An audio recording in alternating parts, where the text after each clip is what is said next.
சென்னை மணப்பாக்கம் அருகே ஊழியம் செய்து வருபவர் போதகர் முத்து.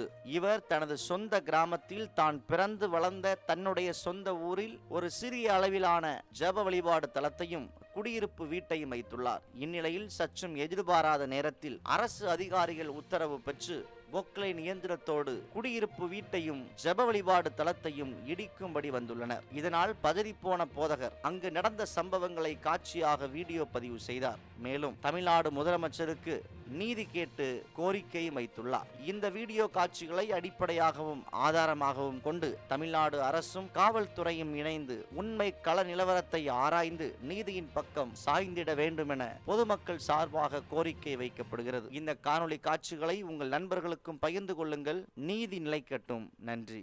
அன்பான வேண்டுகோள், நான் ஒரு கீழ் ஜாதியிலிருந்து மேலே ஒரு ஊழியக்காரனா இருந்து சபை கட்டி நான் நடத்துறேன். இங்க என் பிறந்த ஊர் வளர்ந்த ஊர் எல்லாம் இதுதான். நான் பிறந்து வளர்ந்த ஊரே இதுதான். சிஎம் ஐயா அவர்களுக்கு நான் பிறந்து வளர்ந்த ஊரே இதுதான். இந்த ஊர்ல நான் வாழக்கூடாதுன்னு இங்க இருக்கிற கார்பரேஷன் ஏஇ அவர்கள் இன்னைக்கு ஜேசிபி எடுத்துருவோம். ஜேசிபி எடுத்துட்டு வந்து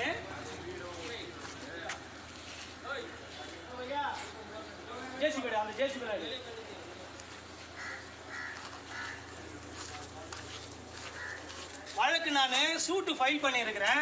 சூட்டு ஃபைல் பண்ணி எங்கள் அட்வொகேட் பேசுகிறாரு. அட்வொகேட் பேசுறத கூட எடுக்க மாட்டேன், நான் உங்ககிட்ட ஆப்போசிட் பார்ட்டிக்கிட்ட நான் ஒரு தொகை வாங்கிட்டேன், நான் இதை எடுத்தே ஆகும்னு அடம் பிடிச்சி நிற்கிறாரு. சிஎம் அவர்களே, தயவு செய்து எங்களுக்கு வாழ இந்த ஊரில் இருக்கிற அதிகாரிகள் எங்களை வாழ விட மாட்டேன்றாங்க. இன்னைக்கு காவல்துறை நிற்க வச்சிருக்கிறாங்க. தயவு செய்து நாங்கள் வாழணும், அதுக்கு நீங்கள் தான் ஒரு வழி செய்யணும். சிஎம் அவர்களே, இந்த வீட்டை இடிக்கணும்னு இவங்க இந்த அளவுக்கு பண்ணின்னு இருக்காங்க. தயவு செய்து நாங்கள் குடும்பமாக வாழணும், இல்லையா நாங்கள் குடும்பமாக இதே இடத்துல தற்கொலை பண்ணிக்கிற தவிர வேற வழியே கிடையாது. இதுக்கு அரசாங்க அதிகாரிகள் எல்லாமே இங்கே துணை இருக்கிறாங்க. அவங்களுக்கு அன்பான ஜனமே பார்த்துக்கின்னு இருக்கிறீங்களா?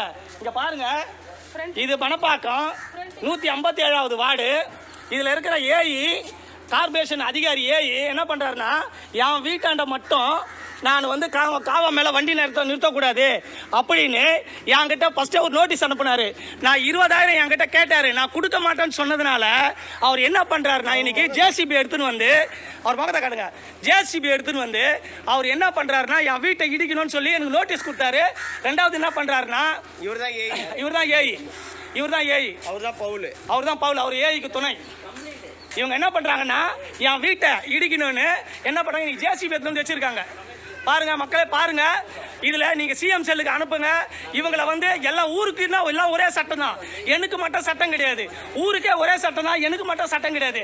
இவங்க என்ன பண்றாங்கன்னா, பணம் வாங்கிக்கின்னு லஞ்சம் வாங்கிக்கின்னு என் வீட்டை மட்டும் டார்கெட் பண்றாங்க.